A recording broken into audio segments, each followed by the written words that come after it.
सीते राम कथा हृदयम्।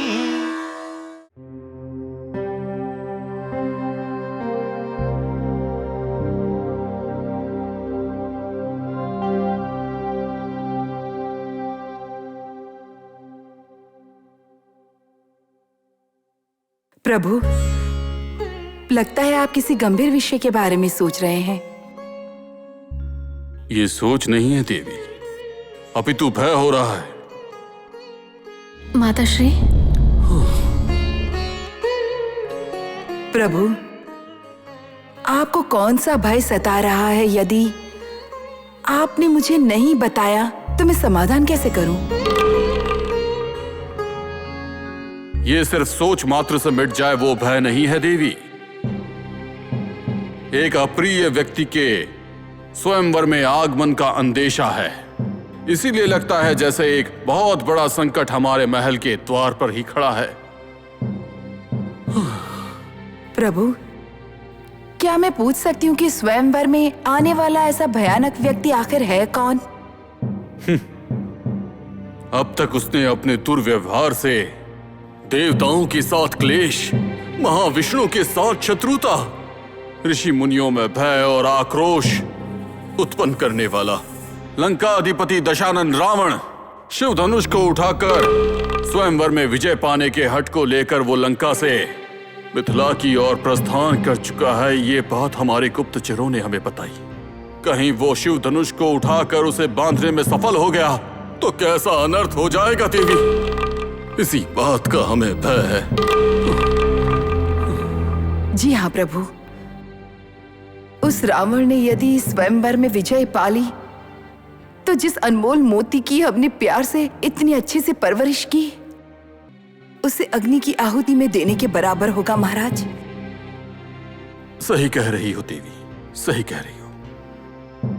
देव सुंदरी रंभा के विषय में रावण का दिखाया हुआ तिरस्कार, मां सती पार्वती के सामने दिखाया हुआ रावण द्वारा किया हुआ दुर्व्यवहार, वेदवती के अग्नि प्रवेश का कारण ये लंकाधिपति रावण है, ये आपको ज्ञात है ना?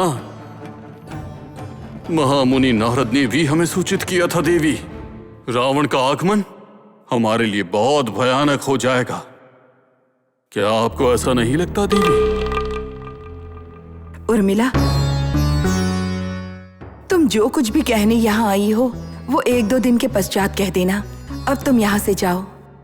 जैसी आज्ञा माताश्री।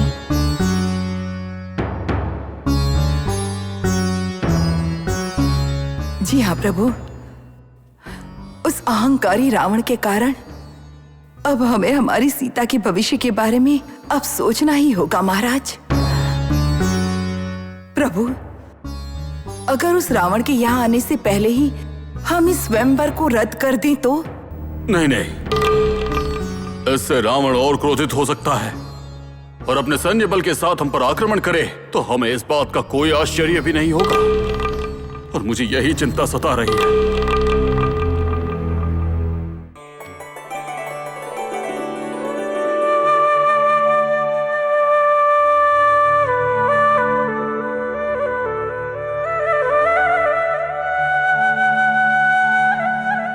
बहन सीता,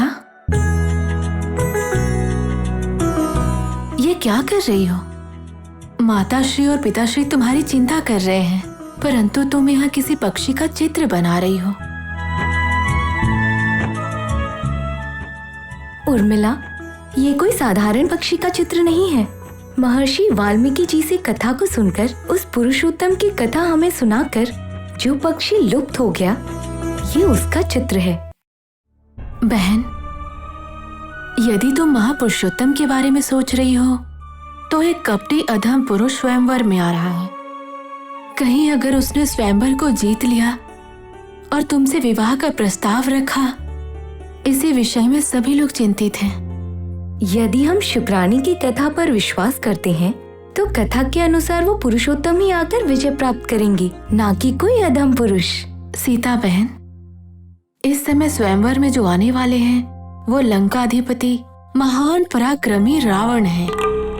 कहीं अपने बल से शिव धनुष को उठाने में सफल हो गए तो ये चिंता का कारण है ना। चिंता मत करो उर्मिला, यदि हमारा भविष्य पूर्व निर्धारित किया गया है तो उसे टालना संभव नहीं है।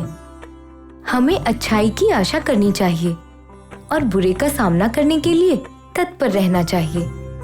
सीता बहन, तुम्हारी जैसी दृढ़ता सब में हो यह संभव तो नहीं है ना।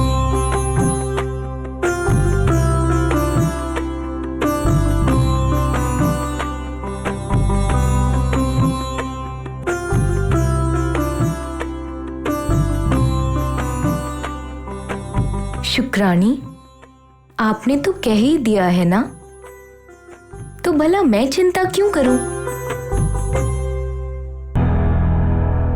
प्रभु आपका शुभ करे। हे गुरुवर, आपके आशीर्वाद से सब कुछ शुभ होना चाहिए, परंतु इस प्रकार के शुभ कार्य में प्रसन्नता और उत्सव भी भरपूर होना चाहिए। भय और चिंता नहीं होनी चाहिए। महाराज, शुभ का अर्थ ही प्रसन्नता और उत्सव है। यदि उसमें चिंता है तो वो शुभ कैसे हुआ? गुरुदेव, कोई पुरुषोत्तम आकर शिव धनुष को उठाकर स्वयंवर में विजय प्राप्त कर सीता से विवाह करता है तो वो शुभ है,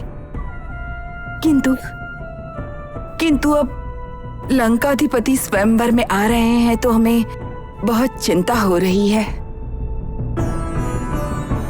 सही कहा महारानी, सही कहा। ये तो सच में चिंता का विषय है।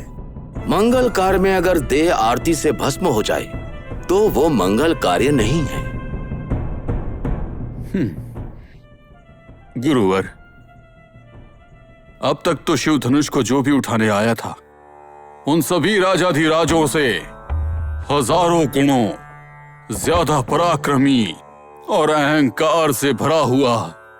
कहीं वो रावण उस महान शिव धनुष को उठा ना ले, बस इसी बात का मेरे मन में भय है। जब मैं वेदवती के पूर्व जन्म के वृतांत को स्मरण करता हूं तब मेरा शरीर भय से कांप जाता है। गुरुदेव, कांप जाता है। आप चिंतित ना हो महाराज। सीता का जो पूर्व जन्म था, वेदवती के जन्म में रावण की इच्छा पूर्ण हुई है, वो और किसी दूसरे जन्म में पूर्ण नहीं होगी।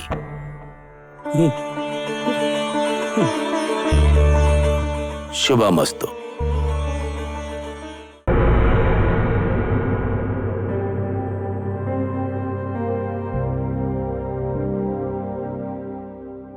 स्वामी,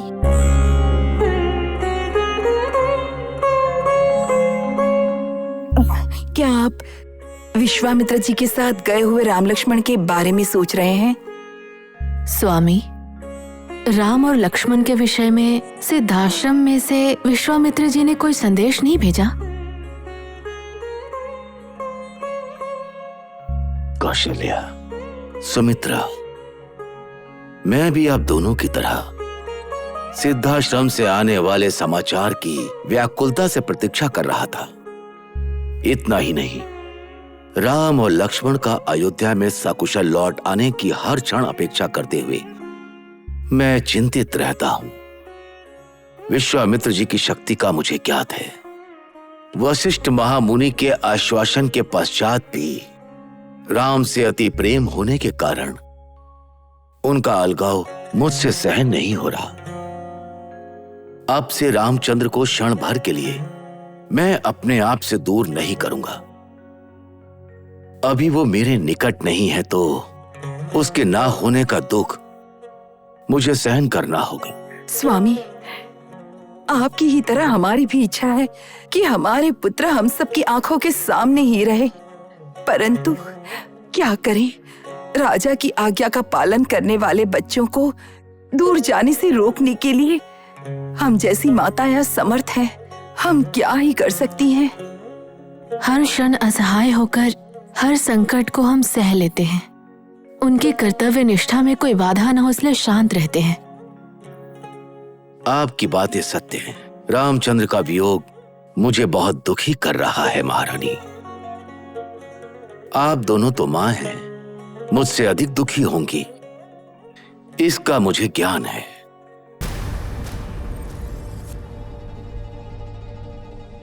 सीते राम कथा हृदयं